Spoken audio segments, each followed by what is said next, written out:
The character of Bruce Wayne and the Dark Knight was had a lot of Batman action in it. So this is like two films combined into one. I tend to disagree because, well, for one thing, the film it was too heavy in Bruce Wayne because and the ending. Bruce Wayne apparently he says, "To hell with me being Batman. I want to have a normal life." Okay, so what? You're never gonna face the Riddler. You're never gonna face the Black Mask, the Red Hood, um, the Penguin, Clayface. You're not gonna face those off because those are some of your top villains. You know, never gonna encounter them, huh? You go off to live with Catwoman, Selena Kyle. No, Yeah, he's got the guy who has no training to do all his fighting now. yeah. Because I mean, if they're gonna try to square the in that John Blake, aka Robin, that he's gonna become Batman, you're gonna have to have a lot of explaining, assuming that he ends up being Batman in Justice League. Okay, this is the thing I want to explain though. This could have been a cool idea if they had actually decided to if Nolan had actually decided to think. This is what he should have done. Is he should have shown is when Robin is going into the Batcave, you suddenly see this guy in like a in a wheelchair just kind of come out and say, "Are you ready?" And it's Bruce Wayne basically saying, "Are you ready for the training?" And him training him like he used to be. I think that would have worked better and had better impact on the movie than, yeah, you're on your own, kid. Yeah, because I mean, I don't know how many years ahead the uh, the plot of the Justice League film is going to be, but in order for the Justice League movie to work, you're going to have what Marvel did: have characters plotted out in advance, have their own solo movies, or at least, well, the Superman, that one's going to be taken care of. You got to have Batman. You got to have Wonder Woman, the Flash. I don't know if they're going to even consider Ryan Reynolds' character to be canon for the when it comes to the Justice League, or if they're just going to redo that. But you got to have that It would be because fun. Oh, yeah. continue. Go ahead. Well, it would be funny as hell if they don't. They just say, "Fuck it, we're gonna throw this movie in. Who cares about these characters? We're just gonna throw them in there." Because I would have actually preferred the original idea for the Justice League movie that they had set forth. What 5, 7 years ago, where that they had a few people cast for the characters, and the plan was they were going to do a couple of films centered on the Justice League, and that the plan was these actors would grow into their characters. Their storylines would be fleshed out, and you'd pretty much get to know them, like how instead of it being solo films introducing us to the characters, it would be the superhero team doing it that way. That would have been interesting because the cast was pretty young; they were in their early 20s. So if you did that for maybe a decade, it would be pretty interesting. But it was set for 3 films, and then for some apparent reason, it never got off the ground. Thing was canceled.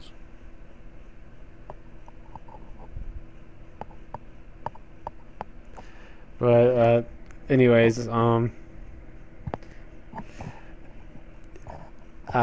let's see. But yeah, Dark Knight Rises. That was your worst film of the year. What was your most overrated film of the year? Hmm. It's hard to say, because I've seen a few films. I mean, I've seen The Avengers. I've seen The Hobbit. I mean,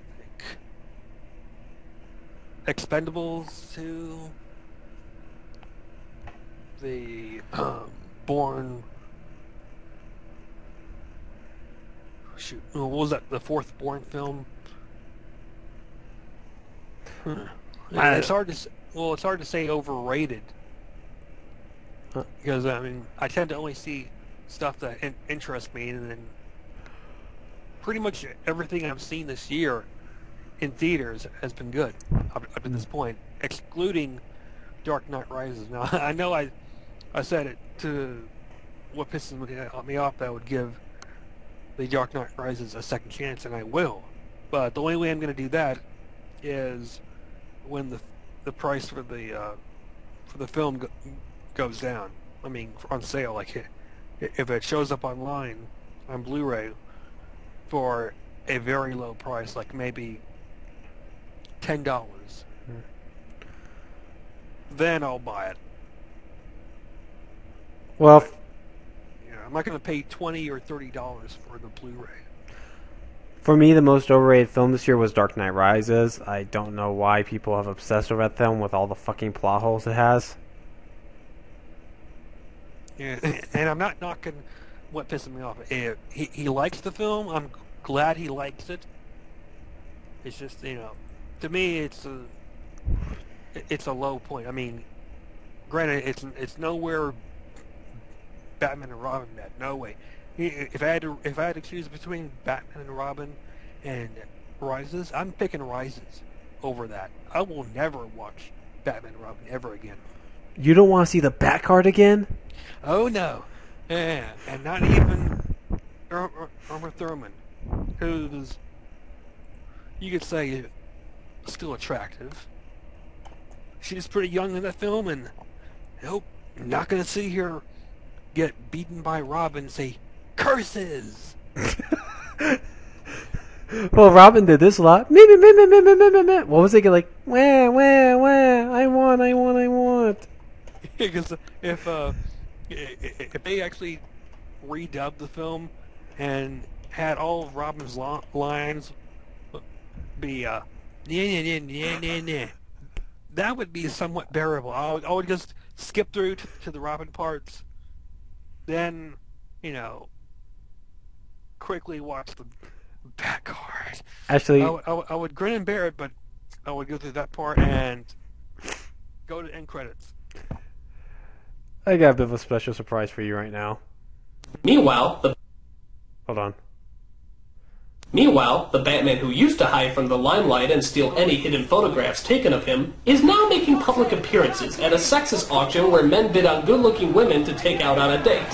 While there, they come across the seductive Poison Ivy, who blows a hypnotizing perfume that makes men bow to her every will. And as you sadly might have guessed, Batman and Robin actually start bidding on her.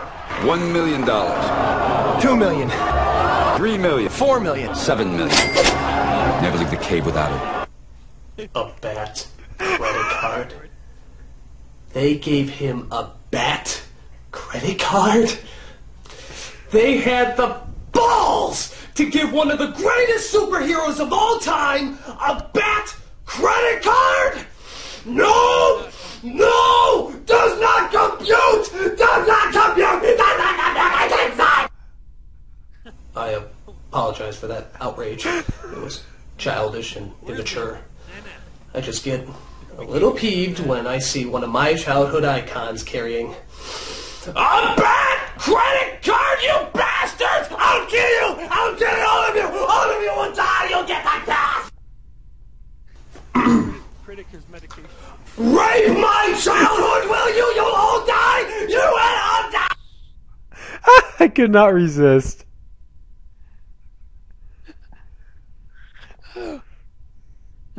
We got to hear the Robin part. You can't reference the Bat card and leave out Robin's. Yeah, yeah, yeah. Well, Robin. See if we can find that one. Let me see if I can find it. I'm looking right now. Oh, I found a good one. I think the only thing missing here is for Poison Ivy to shout out curses. Go ahead, say it. I dare you. I double dare you, motherfucker! You know you want to. You know you want to do every cliche in the book. Go ahead, say it! Say it! Say it! Curses! God damn this movie! It did it! It finally did it! Batman has driven me batshit crazy!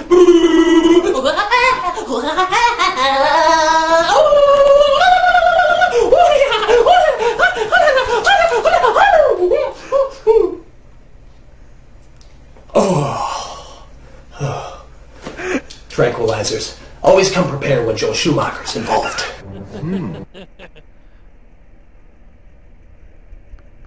Oh, I love this Daniel Craig, that guy.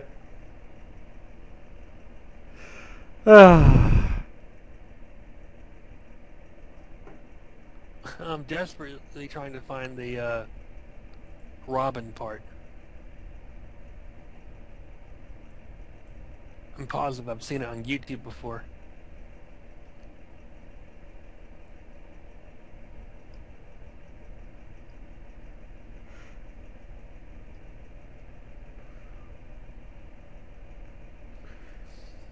The Bat credit card, I still love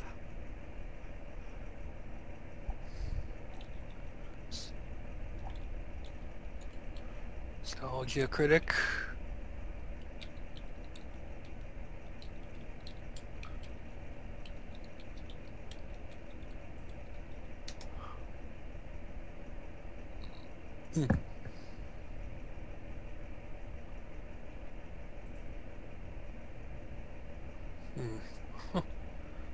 Oh, no luck. So are you on What Pisses Me Off, Dexter's podcast? Oh yeah. Did you hear it? No, I haven't watched it yet. It was pretty fun doing.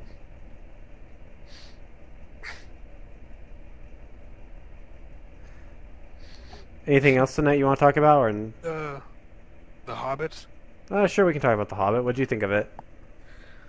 It was enjoyable. I mean, I wasn't expecting it to be good.